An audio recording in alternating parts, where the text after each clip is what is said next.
오늘 이 새벽에 나와 하나님께 엎드리시고 또 기도하러 오시는 모든 분들에게 하나님의 뜻이 온전히 이루어지기를 소망합니다. 그래서 여러분들의 모든 기도 제목들이 하나님의 뜻이 되기를 소망해요. 우리는 우리를 위해 기도하는 것이 아니라 결국 돌이켜봤더니 하나님의 나라와 하나님의 뜻이 되는 것 줄로 믿습니다.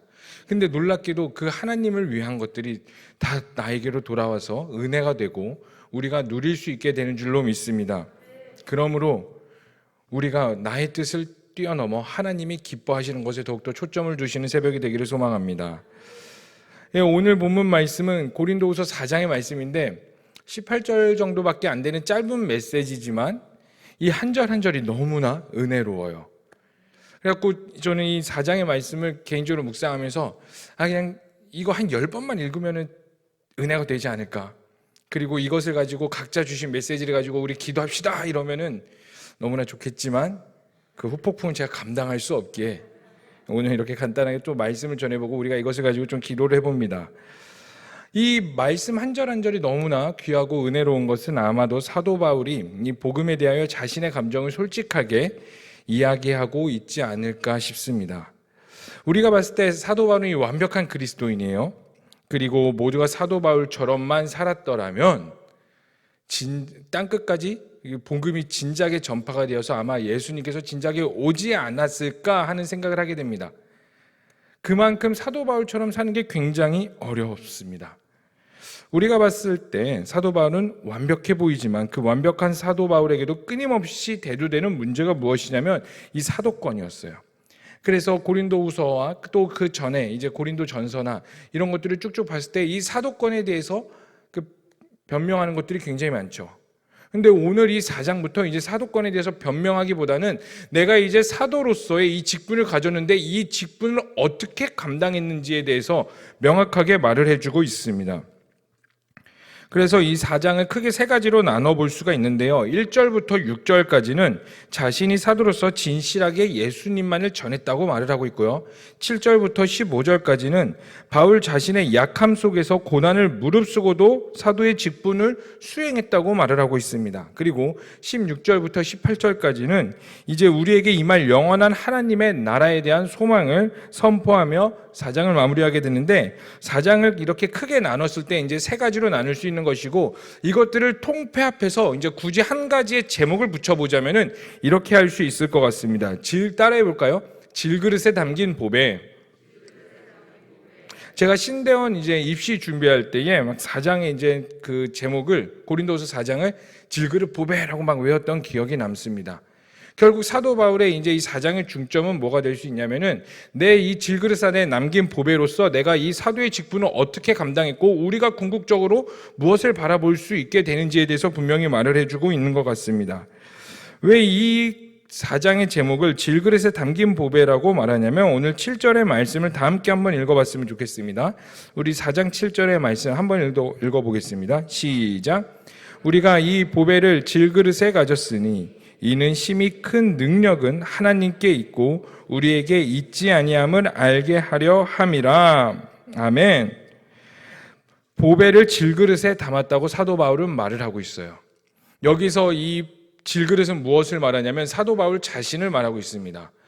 이 질그릇은 그 당시 시장에서 얼마든지 쉽게 사고 팔 수 있으며 쉽게 깨지면 깨졌구나 하고 시장 가서 다시 사오지 뭐 할 수 있는 굉장히 흔한 그릇이 질그릇이었다는 것이죠. 그런데 이 질그릇을 자신의 육체로 표현했다는 건 무엇이냐면은 자신 사도 바울이 굉장히 연약한 존재임을 알았던 거예요. 그냥 겸손해서 진짜 나는 부족한 사람입니다 이렇게 말한 것이 아니라 사도 바울은 실제적으로 굉장히 매력적으로 봤을 때 매력이 없던 인물로 우리가 추측해 볼 수가 있어요. 고린도후서 11장 6절은 이렇게 말하고 있어요. 내가 비록 말에는 부족하나 지식에는 그렇지 아니하니. 본인 스스로가 나는 말이 부족하다고 말을 하고 있어요. 그리고 그 자신의 몸에 대해 가시가 있다고 말했는데 그래갖고 역사적으로 봤을 때 사도 바울은 간질이나 안질이나 이런 심각한 몸에 그 질병을 가지고 있었던 것이죠. 어떻게 보면 이 귀한 보배를 담기에는 너무나 부족한 그릇이었음을 말해주고 있습니다. 그런데 옛날에 그 로마에서 군사들이 이제 전쟁을 하러 갈 때에 어떻게 갔냐면 이 귀한 그 전리품을 가질 때 이 질그릇에 담았다고 해요. 전쟁에서 승리하고 돌아왔을 때 이 귀한 보물들을 자신의 이제 수량을 받을 때 이 질그릇에 담아서 가져왔다고 합니다. 그러니까 어떻게 보면 이 질그릇이라고 표현했다는 게 두 가지 표현으로 할 수 있는 것 같습니다. 내가 연약한 존재이고 내가 이 보배를 담기에는 부족한 사람이지만 나는 여전히 하나님의 군사된 신분을 가지고 있다. 왜? 군사들이 이 질그릇에 담았으니까. 여러분들은 어떠십니까? 네, 겸손한 거 좋습니다. 네, 하나님 앞에 겸손해야죠. 근데 이 겸손은 무엇을 뜻하는 거냐면, 하나님, 나는 할 수 없어요. 나는 부족해요. 하나님, 나는 뭐 이래요 저래요. 이게 진짜 겸손이 아니라, 진짜 겸손은 따라해 볼까요? 하나님이 필요함을 인정하는 것. 이게 진짜 겸손이에요. 내 삶에 하나님이 필요하고 내 삶에 하나님의 도우심 없이는 단 하루도 살아갈 수 없음을, 아니 하루가 뭡니까? 1분 1초도 살아갈 수 없음을 인정하는 것에서부터 겸손이 시작됩니다. 그리고 그 겸손은 결국 뭐와 연결되냐면 내가 그리스도의 군사로서 하나님의 뜻을 사명하는 감당하는 자로서 알아갈 수가 있습니다. 근데 이런 질그릇을 표현하면서 보배라고 또 말을 하고 있습니다. 이 보배는 결국 뭐냐면 예수 그리스도의 복음을 말하는 것이에요. 그래서 보잘것 없고 사기도 쉽고 버려지기도 쉬운 이 질그릇과 같은 나에게 귀한 예수 그리스도의 복음이 있다는 거예요. 그래서 1절을 이렇게 말하고 있습니다. 우리 4장 1절 한 목소리로 읽어보겠습니다. 시작. 그러므로 우리가 이 직분을 받아 긍휼하심을 입은 대로 낙심하지 아니하고, 뭐라고 말해요? 내가 이 직분을 받아 긍휼하심을 입은 대로 낙심하지 않는다라고 말을 해요. 끊임없이 사도 바울은 사도권에 대해서 공격을 받고 있었어요. 여러분 한번 생각해 봅시다. 내가 무엇인가 사역을 하려고 그래요.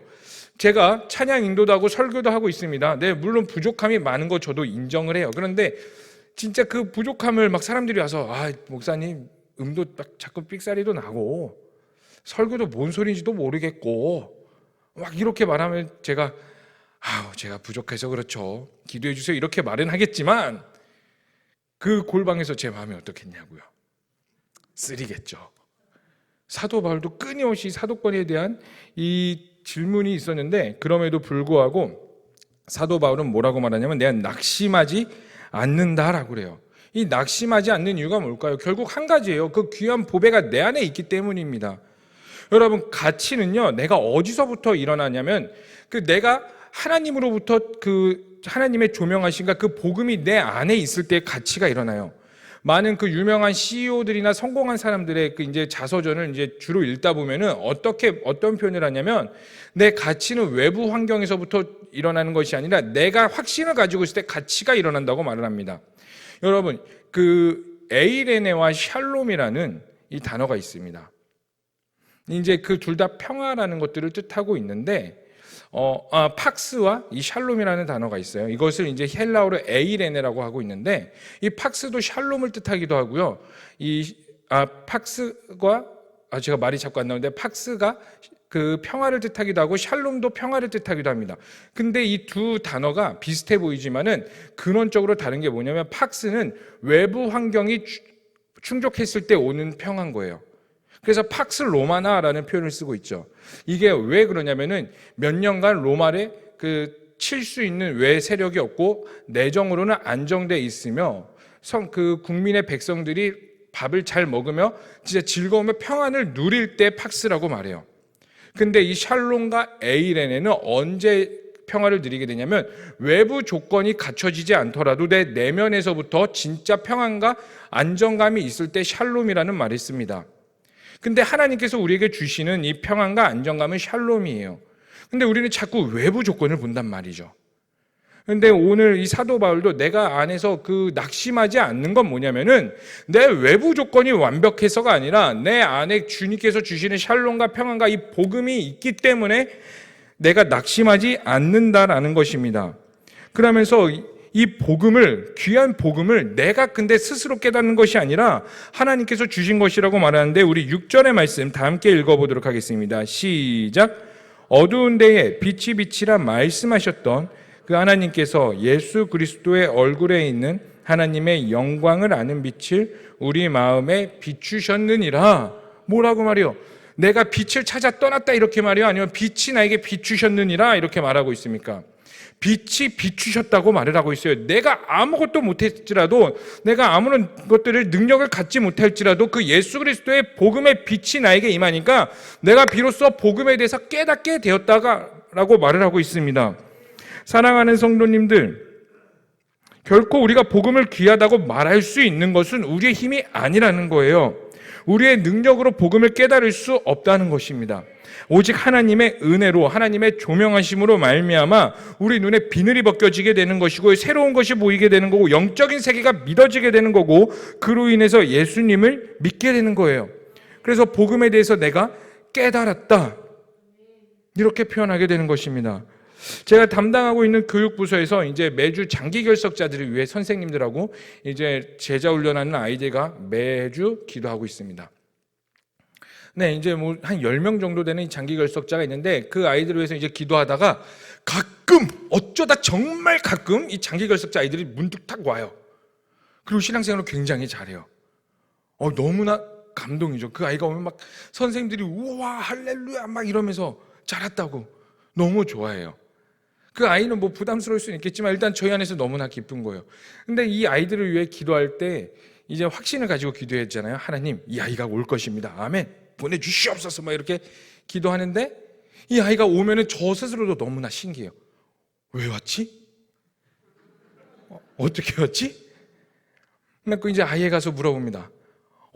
환영한다고, 너무 잘했다고, 널 위해 막 기도했다고. 근데 어떻게 올 생각을 했니? 이렇게 물어보면 아이들이 이렇게 말해요. 그냥 갑자기요? 가고 싶어져서요. 이렇게 하면 안 되겠다 싶어서요. 이런 대답을 하게 됩니다. 이게 복음의 신비예요. 내가 순차적으로 뭔가 이걸 깨달으면 다음 걸 깨닫고, 수학에 정석 풀듯이 영어 풀듯이 막 투부정사를 깨달아서 막 이러면서 그 수준이 아니라 갑자기 깨닫게 되고, 갑자기 교회 나가고 싶게 되고, 내가 이렇게 살면 안 되겠다라는 생각을 하게 됩니다.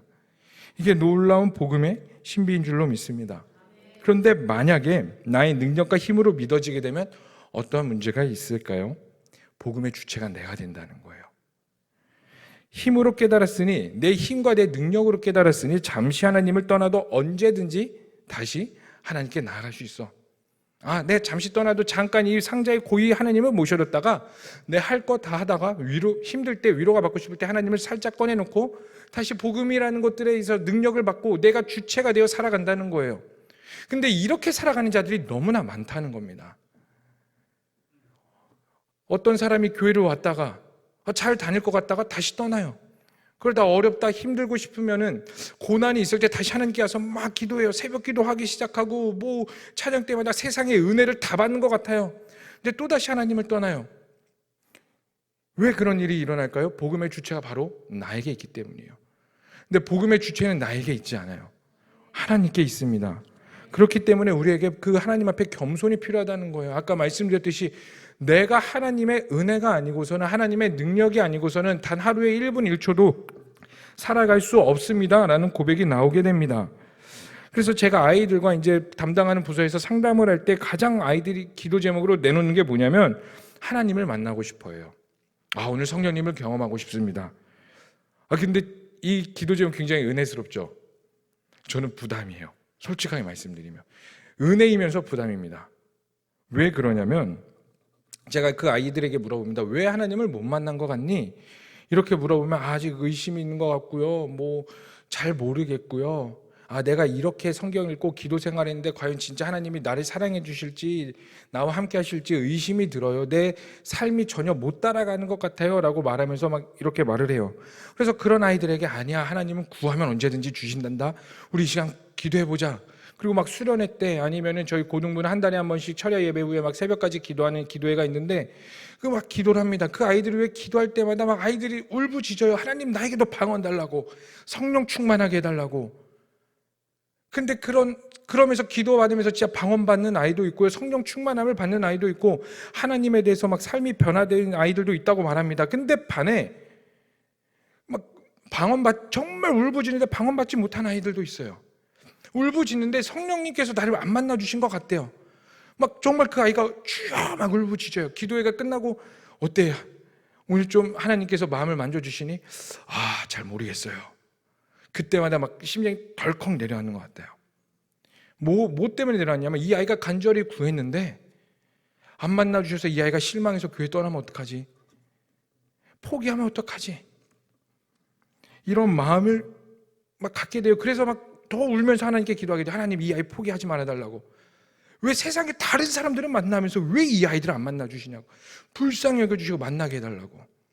이렇게 간절하게 기도하게 됩니다. 근데 이거는 단순히 한 부선뿐만 아니라 우리 삶에도 통용되는 것 같아요. 정말 내 하나님 나 만나달라고. 나 주님 앞에 나아가야 되는데 안 된다고 하나님. 왜 우리가 간절하게 기도하게 돼요? 모든 주체가 그 복음을 주시는 이도 은혜를 주시는 이도 하나님이시요 성령을 주시는 분도 하나님이시고 걷어가시는 분도 하나님이시기에 우리가 그 하나님 앞에 엎드리게 되는 것입니다. 그래서 이 하나님의 능력을 인정하는 복음이 세상을 이길 수 있는 힘이 되는 줄로 믿습니다. 사람의 한계는 있어요. 사람의 능력의 한계는 있는 것 같습니다.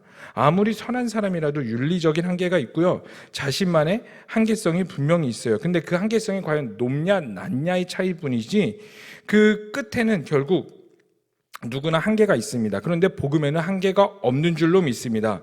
왜요? 하나님으로부터 오기 때문에 한계가 없는 것인데 이것을 좀 더 정확하게 직설적으로 표현하자면 한계가 없는 것이 아니라 이 복음으로 말미암아 한계를 뚫어내기 때문이에요.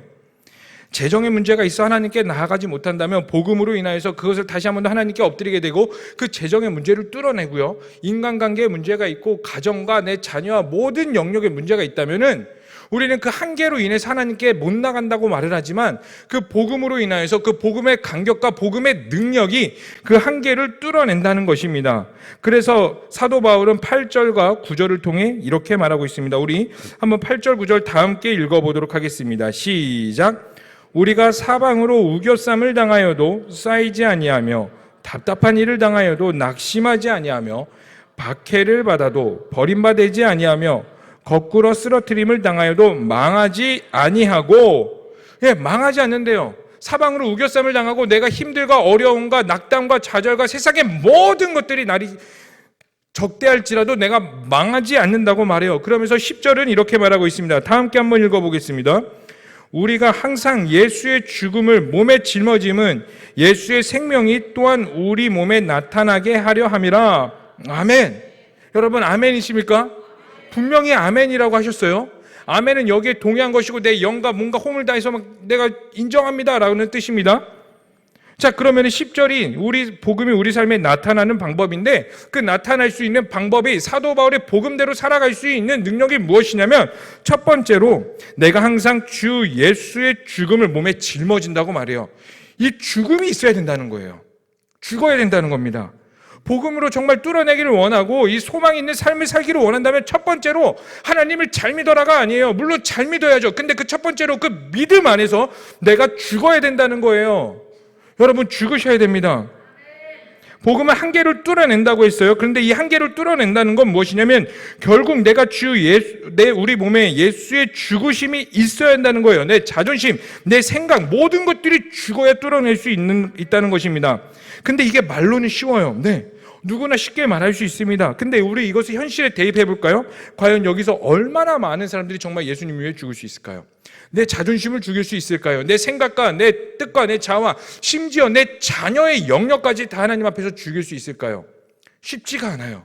쉽지가 않으니까 우리 삶에 문제가 일어나는 것입니다. 제가 군대에 있을 때 여기 군 관계자분이 계시다면 절대로 동기와 그 근무를 서게 하시면 안 됩니다. 놀아요. 근무 시간에. 저 굉장히 동기가 근무 많이 나가서 근무 안 서고 놀았습니다.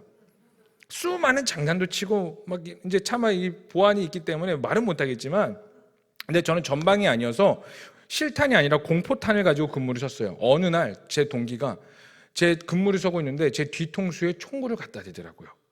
장난으로. 저는 이 아이가 설령 실수로 방아쇠를 당겨도 죽지 않을 걸 알아요. 왜? 공포탄이니까.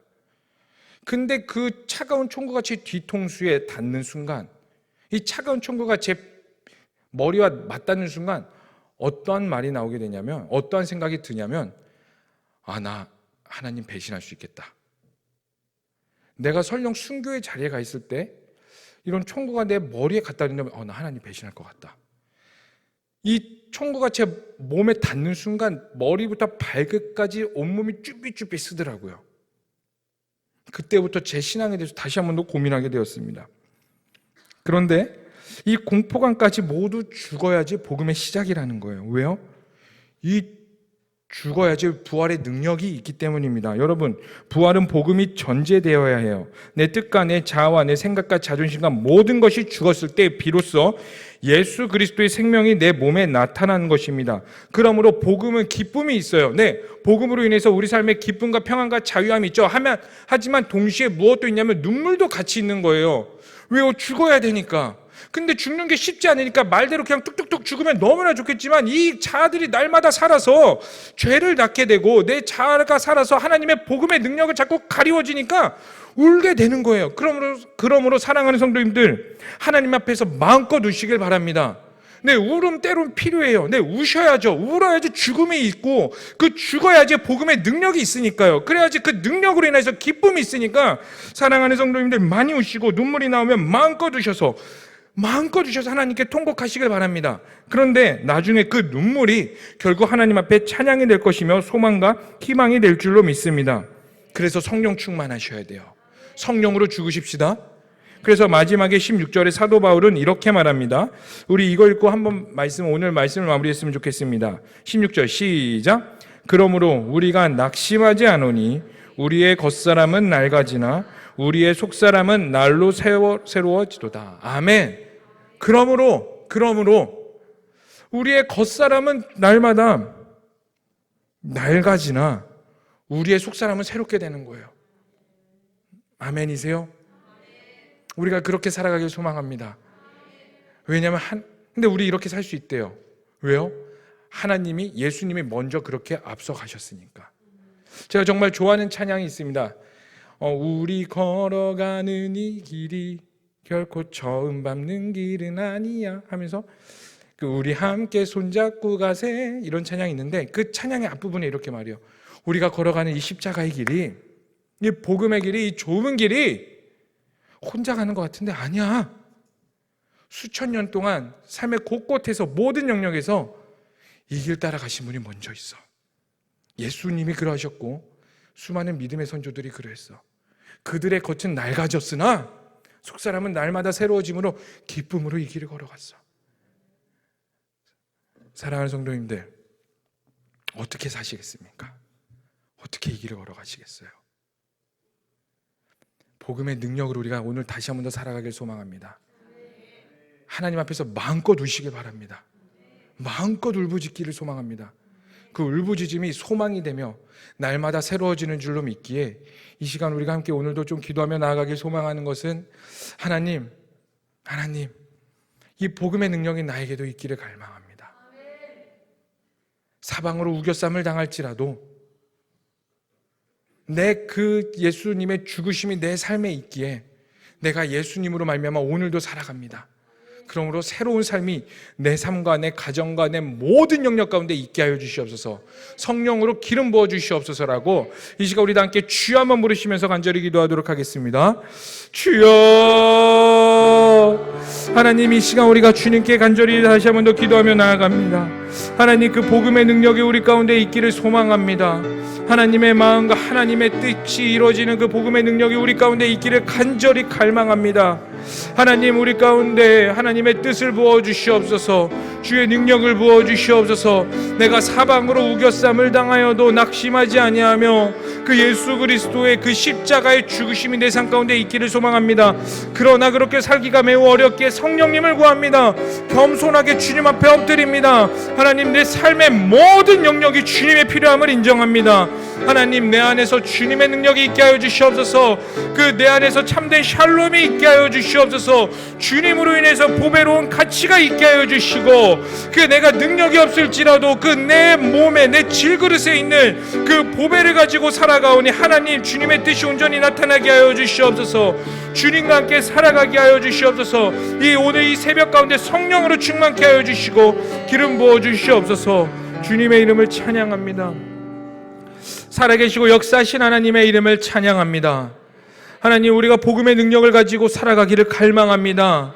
사박으로 우겨쌈을 당할지라도, 내 삶 가운데 날마다 죽는 일이 있을지라도, 내 연약한 내 몸에 이 질그릇과 같은 내 삶에 보배로운 은혜가 있기 때문에, 복음이 있기 때문에 오늘도 그 삶을 뚫어내게 하여 주시옵소서. 내가 죽어질 때 부활의 능력으로 말미암아 한계를 뚫어내게 하시고, 하나님의 말씀을 맡은 자로서 오늘 하루도 사명자로 살아가게 하여 주시옵소서. 이 시간 우리가 또 간절히 기도합니다. 성령으로 응답하여 주시고 충만케 하여 주시고 날마다 말씀으로 살아가며 승리하는 우리가 되게 하여 주시옵소서. 이 모든 걸 믿고 살아계신 우리 구주 예수 그리스도의 이름으로 기도합니다. 아멘. 주여, 주여, 주여. 하나님, 이 시간 우리가 주님께 나아갑니다. 하나님, 이 시간 주님께 우리가 엎드립니다. 성령으로 충만케 하여 주시옵소서. 하나님, 이 시간 복음의 능력이 다시 한 번 더 우리 가운데 있게 하여 주시옵소서. 성령으로 말미암아 하나님께 엎드리게 하여 주시옵소서. 성령으로 말미암아 주님께 나아가게 하여 주시옵소서.